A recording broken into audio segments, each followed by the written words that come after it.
Hello and welcome to Emerald Meadows, your one-shop channel for all things RC, aviation RC, and sometimes quilting. You'll notice that there's a few quilting videos on there that I do with my wife.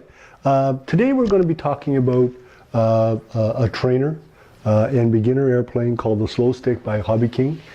And you're probably saying, well, why would such an advanced person such as myself want to have a plane like this? Well, my grandchildren, I need a craft that I can go to the local park and fly with my grandchildren. I flew this one last year, a colleague had one, and it's a remarkable slow flyer, and it will work fine going to the local parks and allowing me to spend some time with my grandkids. So that's why I purchased this slow stick plane. I thought that most of the people that will be watching this video will be probably beginners because of the plane that they've purchased, and they're looking on the website for tips and tricks. And although it's very straightforward, I don't think that I didn't do a build video because it is that straightforward. I thought I would focus in on some of the tips that a beginner may not be aware of in doing the assembly. So first I bought a plug and fly, a PNF.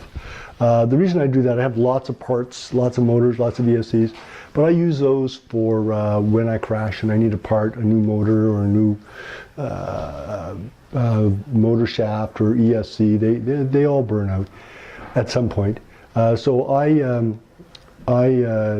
normally buy the plug and fly, so it comes with all the parts, and they're all normally from Hobby King. They're normally well balanced. It's one of the few shops that really ensure that the plane that you get out of the box is one that's going to fly, and they actually add parts to it to make it even easier for their consumers. So let's get started. The first thing I wanted to talk to is that you notice I have a lot of glue on here when I assemble the wing, and you don't see any glue. I use the Gorilla Glue white glue. I have a video on gluing. However, I don't talk about the white glue because I didn't know about it at the time when I did the video on gluing. The white glue and the brown glue I think have the same mechanical properties. It's just that when you get oozing with the white glue, and I have it in a few places like here, you don't even see it because it becomes the same color as the foam. So I mean, use your, the CA I find becomes brittle. And the epoxy is too heavy, so I find this is kind of a nice in-between grade of glue, and it's super strong, highly recommended.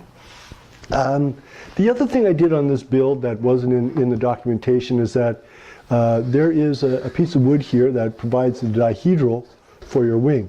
And for your beginners, this dihedral is important because this is going to keep the plane level. Although I plan to do some aerobatics with it if I can, it's going to be pretty hard with that much dihedral because it'll always try to bring the plane back to a level flying, which makes it really good for beginners. So there's a little stick here that forms a dihedral, and that had to be glued in. And there's a carbon fiber rod down both wings. Really well built design.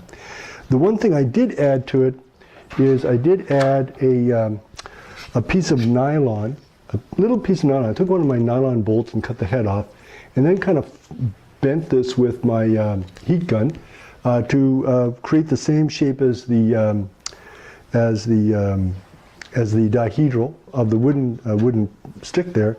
And I thought it gives me a little bit more strength.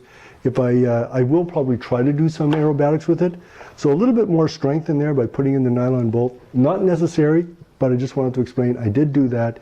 And that provides a little bit more support from the for the carbon fiber, which runs down this wing, and carbon fiber run down this wing. There's nothing to join them, so I put in a nylon bolt. I don't think you need to join them because you have that piece of wood there. But for those that plan to get aggressive with their craft, I say sure, put it in there. It's going to hurt. The other thing I did with this here is the landing gear that came with this plane is actually was too loose. Came off the front and back way too easily. So what I did is I simply drilled a small pilot hole, as you can see, and just used spare servo screws, put in the small servo screw here, small screw, servo screw there. That gear is never going to come off. The way it was before, I'm almost certain that the gear would have fallen off in flight just from doing basic aerobatics. So it's a recommendation, but this one is a highly recommended modification you make, is add those 2 screws to the landing gear to make sure that the gear doesn't fall off in flight. The other thing I did is I also had to drill, I had binding down here. There's a slight bend to these push rods. And so I had to drill out these 2 holes on the push rods so there was no binding. You know, it did work, but because of the binding, it would have put too much stress on the servos, and they wouldn't last as long as I would like them to. And it's a repair that you don't need to do if you don't have to. So simply drilled that out, gives me free running of the servos. That's just my microphone pack. That's the other modification I made, and this is another one that's probably highly recommended. It came with nice foam blocks to protect your horns. Keep them on until you're actually done, okay? That's kind of cool. I liked it. No reason to take them off until you really get to the final part like I am now. I need to take them off to do some adjustments. The other thing is boxing tape. For those of you who watch my other videos, I use a lot of boxing tape. They have these silly little white tape things covering the wires for the aileron servos. Take them off, put on boxing tape, strip it over top. No weight when you put it on. And as you know, I always put boxing tapes on the leading edges of my control surfaces. Planes are going to hit things. They're going to crash and they're going to dig a wing into the ground. This is just to give you a little bit more play value for this craft. If you don't do it, you know, you get dings, and I just don't, you know, once a plane, it's like a new car. Once you get your first ding in it, it's never the same.